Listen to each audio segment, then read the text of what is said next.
ఎందుకు సార్ ఇంకొక చిన్న విషయం చెప్తాను రండి, వచ్చినాయి కాబట్టి. ఢిల్లీలో మెహర్గంజ్ అని ఉంది. మెహర్గంజ్లో ఇనుప స్తంభం ఉంటది, తుప్పు బట్టని ఇనుప స్తంభం.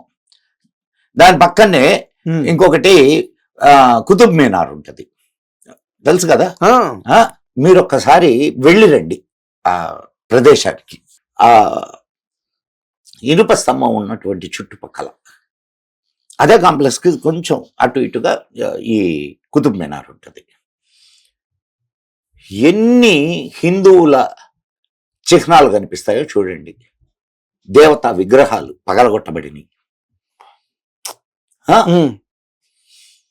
అండ్ దాన్ని విజయ స్తంభం అంటారు, ఇది ఆ ఇనుప స్తంభాన్ని. ఓకే, ఎంత భయంకరమైన ధ్వంసం జరిగిందో మీకు అక్కడ కనిపిస్తుంది. అండ్ ఈ కుతుబ్ మీనార్ ఏదైతే ఉందో అది కూడా హిందువులు కట్టించిందే. దాని మీద ఈ ఉర్దూలో ఇవి రాసి దానికి అతికిచ్చారు, అంటే చిక్కిచ్చి అతికిచ్చారు. అది ఎందుకు కట్టారు అంత పెద్ద మీనారు, కుతుబ్ మీనారు ఎందుకు కట్టారు? అసలు ఆ ఏరియా పేరేందో తెలుసా? మెహర్గంజ్. మిహిరాచార్యుడి పేరు మీద వచ్చింది అది.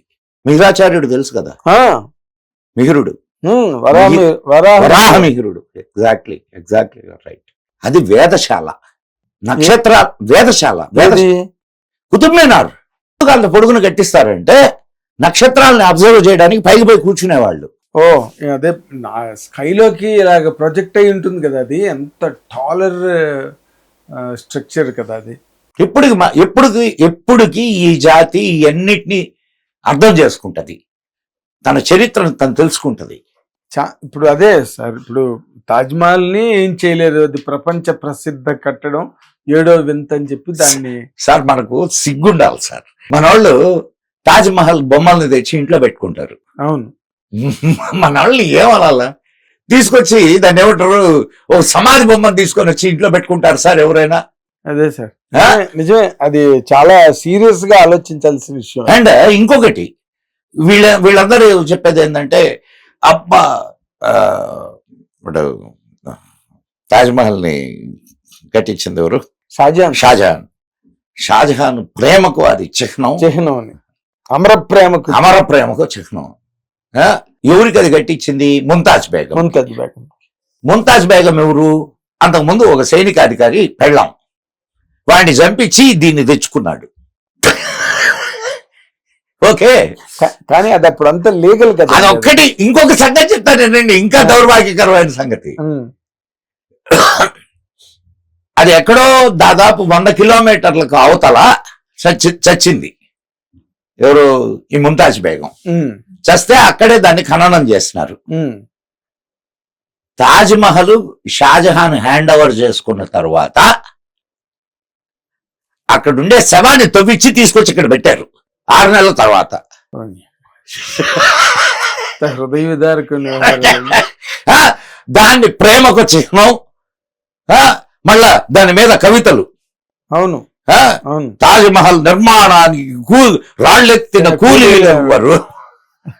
అవును సార్, దీనికి ప్యారలల్ గా ఇంకో పాయింట్ అడుగుతాను సార్.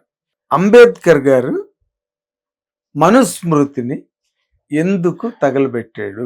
సార్ నేను ఒక్కటే విషయం నేను చెప్తాను sir. Ambedkar is a great man. ఆయనకు సంస్కృతం రాదు సార్. ఓకే, ఇంగ్లీష్ లో మనుస్మృతిలో చాలా ప్రక్షిప్తాలు జరిగినాయి. ఇంగ్లీష్ లోనే కాదు, సంస్కృతంలో దాంట్లో కూడా, ఏది ఒరిజినల్ దాంట్లో కూడా సంస్కృత శ్లోకాలు దాంట్లోకి చూపించబడ్డాయి. అర్థమవుతుందా మీకు? సో వాటి ట్రాన్స్లేషన్స్ అవి చదివి దాన్ని తప్పు అంటే ఎట్లా? అవును. సో ఆ విషయంలో అంబేద్కర్ పొరపాటు పడ్డాడు అని చెప్తాను నేను. నాకు ఏం మొగమాటం లేదు. మీకు దానికి సంబంధించినంత వరకు మీకు ఇంకొక ఉదాహరణ ఇస్తాను నేను. 1995లో జైపూర్ హైకోర్టులో ఒక అదే లాయర్స్ బెంచ్ ఉంటుంది కదా, లాయర్స్ అసోసియేషన్ ఒక నిర్ణయం తీసుకుంది. Bar association. అఫ్ కోర్స్ ఎంత బార్గుంటుందో తెలియదు, ఒక నిర్ణయం తీసుకుంది.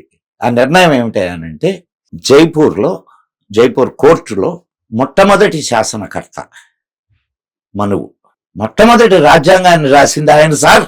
అవును, కోడ్ ప్రపంచం ఒప్పుకుంటుంది. కోడ్, అవునండి, కరెక్ట్. ఓకే, మొట్టమొదటి రాజ్యాంగకర్త ఆయన. కాబట్టి ఆయన శిలా విగ్రహం ఇక్కడ ఉండాలి అని బార్ అసోసియేషన్ నిర్ణయం తీసుకుంది.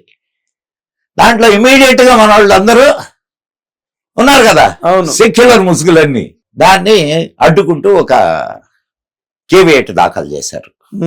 అంటే దాన్ని నిలుపు చేసింది కోర్టు. నిలుపు చేసి వాదనలు జరిగినాయి దాని మీద. 5 బెంచీల ధర్మాసనం జైపూర్ హైకోర్టులో ఈ వాదనలు విన్నది.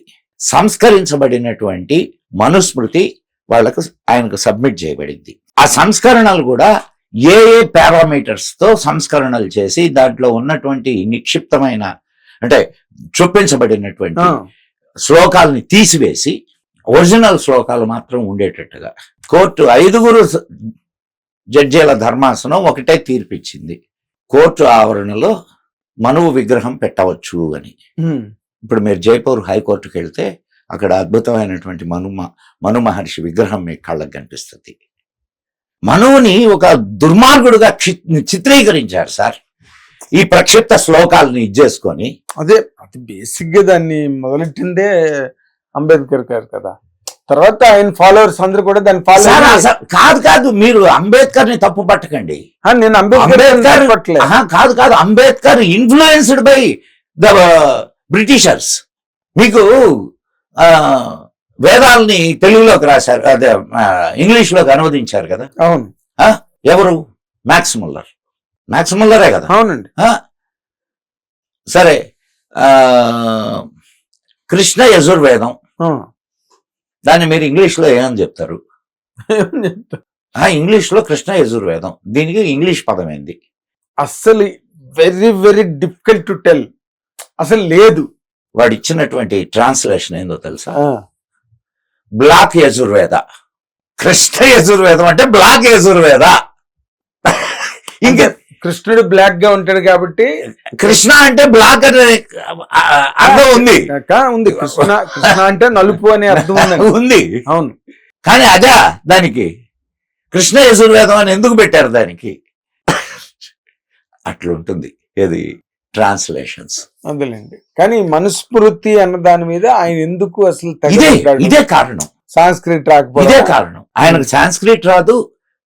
ఆయన చదివినటువంటి, ఇప్పుడు ఎవరైనా మీరైనా ఒక అభిప్రాయానికి ఎట్లా వస్తారు?